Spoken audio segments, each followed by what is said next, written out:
तो दोस्तों कैसे हैं। आज मैं आपको बताऊंगा कि किस प्रकार से भारतीय अर्थव्यवस्था इस लॉकडाउन की स्थिति में बहुत नीचे गिर गई है और जीडीपी रेट में लगभग 23 से 24% की गिरावट देखी जा रही है। उसी के विषय में मैं आज आपको थोड़ी सी जानकारी दे रहा हूं। तो मैं हूं आर के सुमन, आप देख रहे हैं आर के टेक्नोटियस को, जिसमें मैं बोल रहा हूं रतिकांत सुमन।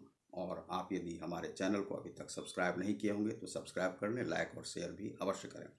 दोस्तों, पिछले दिनों जो 22 मार्च से 23 मार्च से लगभग यह भारत वर्ष में लॉकडाउन की स्थिति है। लगातार लगभग 2 माह तक लॉकडाउन की स्थिति रही, फिर तीसरा माह, चौथा माह, पाँचवा माह यह बीत गया है और यह सितंबर का मास है। इस समय में जो लॉकडाउन का जो प्रभाव है पूरे विश्व पर पड़ा है और जो जीडीपी रेट है वह लगभग गिर चुका है। जब चीन की जो जीडीपी रेट है उसमें भी गिरावट दर्ज की गई है, लेकिन चीन में जो बढ़ोतरी है लगभग उसने 3.5% की बढ़ोतरी उसमें हासिल कर ली है। लगभग 6.5% की वहाँ की जीडीपी रेट में गिरावट थी और यह गिरावट भारत के लिए बहुत ही समस्या पूर्ण बन गया है। भारत में यह गिरावट बहुत ज़्यादा दर्ज की जा रही है, जिसे विश्व के अन्य देशों के द्वारा अर्थव्यवस्था के जो माहिर लोग हैं उनके द्वारा यह समस्या व्यक्त की गई है और एक चिंता भी व्यक्त की गई है कि भारत की लगातार जीडीपी रेट गिरती जा रही है। इसमें 23 से 24% की कमी अभी दर्ज की गई है। यह है लगभग यह पिछले 3 माह का, और अब यह सितंबर से 1 सितंबर से जब सारे कार्यालय और ऑफिस दुकान वगैरह को खोला जा रहा है और उस स्थिति में जो समस्या आने वाली है वह हो सकता है कि इससे बहुत ज़्यादा विकराल रूप ले ले।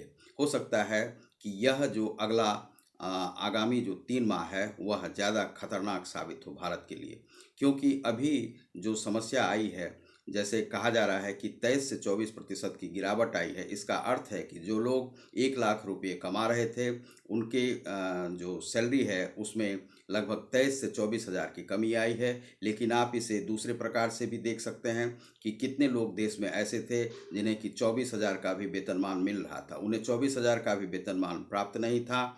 तो उन्हें जब मान लीजिए बहुत लोगों का घर 2 से 3 हज़ार, 4 हज़ार, 5 हज़ार में चलता है तो उनकी स्थिति और भी दयनीय होगी। जैसे मान लीजिए कि किसी के घर में 3 हज़ार रुपये आता था तो वह 1 लाख से सीधे ही वह मान लीजिए कि 97% की गिरावट हो गई। लेकिन हम इसे इस प्रकार से नहीं देखते हैं। अब जो ईएमआई लोगों को देना होगा, जो कि चाहे मकान का हो, कार का हो, या जो भी लोन लिए होंगे उनका ईएमआई अब से उन्हें सितंबर से चालू हो गया है और वह देना पड़ेगा। कुछ जो ऑफिस है, कार्यालय है, प्राइवेट कार्यालय है, या जो टेक्निकल जो ऑफिसेज हैं जहां पर कार्य किए जा रहे हैं वहां पर सोशल डिस्टेंसिंग अभी जारी रहेगा, क्योंकि कोरोना काल में बहुत जो लोग हैं वह सोशल डिस्टेंसिंग को कम नहीं कर सकते। वहां पर कार्यालय में इस प्रकार से वह किया ही जाएगा, क्योंकि यह अभी कोरोना समाप्त नहीं हो रहा है। तो ऐसी स्थिति में जो कार्य किया जाएगा तो वहाँ पर जीडीपी रेट जो गिरावट आई है लगभग 23 से 24% की, तो उसके कारण से लगभग जो प्रत्येक कार्यालय में यदि 100 लोग थे तो वहाँ पर समझिए कि 40 लोगों को वहाँ पे निष्कासित किया जाएगा, उन्हें हटाया जाएगा। तो वे लोग वहाँ से कार्यालय से हटाए जाएंगे तो उन लोगों को भी समस्याएं आएंगी, वे लोग भी कार्य नहीं कर पाएंगे, उनकी भी नौकरियां छूट जाएगी। तो यह अर्थव्यवस्था में भारी गिरावट देखी जा रही है और अगले आगामी 3 माह में हो सकता है कि यह बढ़कर 40 से 50%, 60% के आसपास भी नहीं पहुंच जाए। बीच में कुछ सुधार देखा गया था जिस कारण से यह 23 से 24% रहा, नहीं तो अभी तक यह 40% के आसपास पहुंच चुका होता।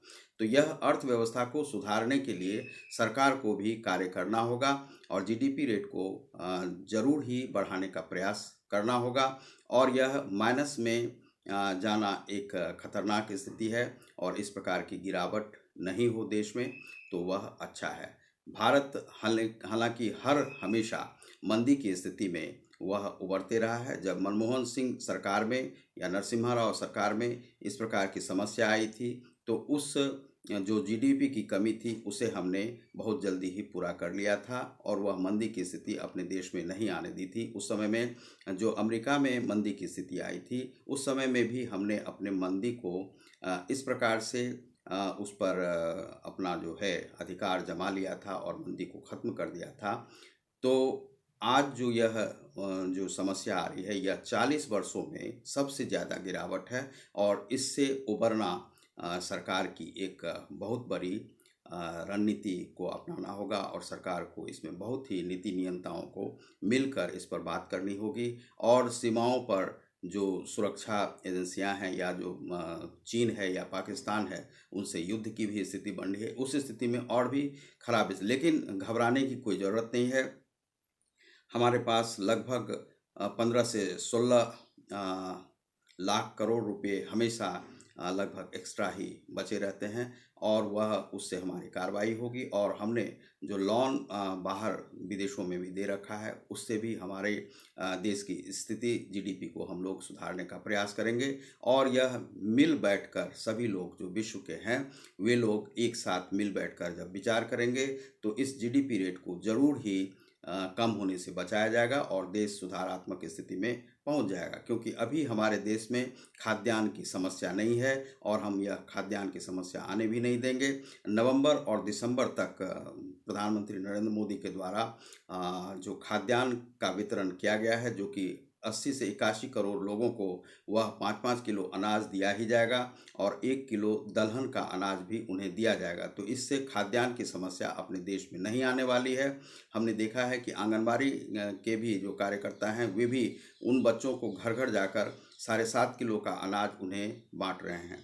तो यह स्थिति है, इसीलिए खाद्यान्न की हमारी स्थिति अन्य देशों की तरह से नहीं पहुंचेगा। जहां तक रहा कि दंगे जो अमेरिका में हो रहे हैं, जो काले और श्वेत की लड़ाई, उसी प्रकार से मुसलमान और अन्य देश जो जातियों के लोग हैं, वह स्वीडन वगैरह जो शांति प्रिय देश थे, जहां पर कहीं कभी भी अभी तक दंगा नहीं हुआ था, वहां पर यह दंगे की स्थिति हो रही है, क्योंकि उन लोगों ने अपने यहाँ मुसलमान शरणार्थियों को, और जो रोहिंग्या तो नहीं है वहाँ पर लेकिन सीरिया वगैरह से जो लोग विस्थापित लोग थे, उन्हें स्थान दिया गया था। तो वहाँ पर वह स्थिति स्वीडन वगैरह में आ रही है, जहाँ की आर्थिक स्थिति अभी तक खराब नहीं हुई थी, लेकिन वहाँ भी खराब होने की स्थिति है।